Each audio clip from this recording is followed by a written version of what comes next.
first time his mother called me that girl, I pretended not to hear it. We were sitting at a long dining table made of dark oak, polished so perfectly that it reflected the chandelier above us. I remember staring at that reflection instead of looking at her face. "That girl doesn't understand how this family works," she said, not even lowering her voice. My husband, Daniel, was sitting right beside me. He didn't defend me. He didn't even look at me. He simply took a sip of his wine. And that was the night I realized silence can be louder than insults. When Daniel and I first met, he wasn't like this. He was warm, attentive, protective. He told me he admired how independent I was, how I never relied on anyone, how I built my own small business from nothing. What he didn't know, what none of them knew, was that my small business was just the visible part of my life. I never talked about my family. I never mentioned the inheritance waiting for me. I never said my last name carried weight in places they could only imagine. I wanted to be loved for who I was, not for what I owned. And Daniel loved me when he thought I was ordinary. Or maybe he loved the version of me that didn't threaten him. After we got married, everything changed. It wasn't immediate. It was subtle. His mother began correcting the way I dressed. His sister laughed at my simple jewelry. His father once asked in front of everyone, "Does she even come from a proper family?" They didn't know I came from a family that owned half the commercial buildings in the city, but I stayed quiet because I believed love meant patience. I believed respect would come with time.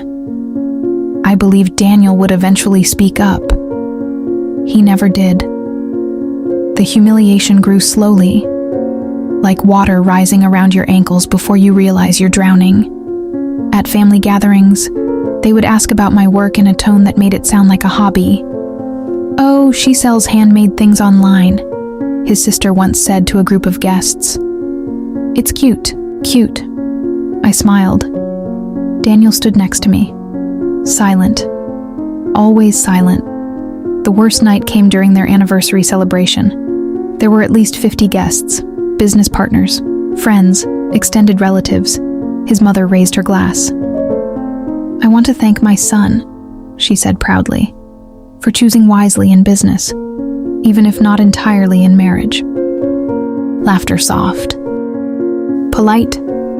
Cruel. I felt every pair of eyes turn toward me. I waited for Daniel to say something. Anything but, he just smiled awkwardly and said, "Mom," not to defend me, just to quiet her down. That was the moment something inside me broke, not loudly, not dramatically, just quietly, like glass cracking under pressure. That night, I asked him one question. "Why do you let them speak to me like that?" He sighed, as if I were the difficult one. "You're overreacting," he said. "They're just joking. You know how they are. I'm your wife, and I'm their son," he replied, as if that explained everything, as if marriage was second place. Weeks passed. I stopped attending family dinners. Daniel didn't argue. He didn't insist. He didn't seem to notice the silence growing between us. He came home late. He scrolled through his phone during meals. He treated me like background noise, and still, I stayed because I remembered the man he used to be. Or maybe I was afraid to admit he never really existed. Then came the invitation. His father was launching a major development project, a luxury waterfront complex. It was the biggest investment their family had ever made. Everyone was going to be there, including investors from overseas. "Please behave," his mother told me casually over the phone. "Wear something appropriate." Appropriate. I almost laughed. What they didn't know was this: the land they were developing on belonged to my family's holding company. We had leased it to them years ago, through a subsidiary, under a different name. They never bothered to check who stood behind the contract. They assumed they were dealing with small players. They assumed wrong. The night of the event, I wore a simple black dress, No flashy jewelry, no dramatic entrance. Just calm. Daniel looked surprised when he saw me. "You're coming?" he asked. "I'm your wife," I said softly. He didn't respond. The ballroom was filled with light and champagne. His father stood proudly near a large digital screen displaying the project's blueprint. "This," he announced, "will define our legacy." Applause. Then, unexpectedly, the host invited the representative of the landholding company to say a few words. His father looked confused. He hadn't expected that. The host called the company's name, and then my name, my full name, the one I had never used publicly since marrying Daniel. The room went silent. Daniel turned to me slowly. "What's going on?" he whispered. I stood up. Every step toward the stage felt steady, measured, calm. I took the microphone. "Good evening," I began. "On behalf of my family's company, I want to thank the project developers for their vision." His father's face drained of color. His mother's smile disappeared. Daniel looked like he had stopped breathing. "My family has always believed in partnerships built on respect," I continued. "Mutual respect." I let that word linger. Tonight marks a significant milestone, and we are proud to see how this land will be transformed. Polite applause, confused whispers. I handed the microphone back and walked down, past my husband, who suddenly seemed very small. After the event, his mother approached me. Her voice was trembling. "You never told us. You never asked," I replied. His father tried to laugh it off. "Well, this is wonderful news. We're family after all." Family. The word felt different now. Daniel cornered me in the car. "Why didn't you say anything? Would it have changed how they treated me?" He had no answer.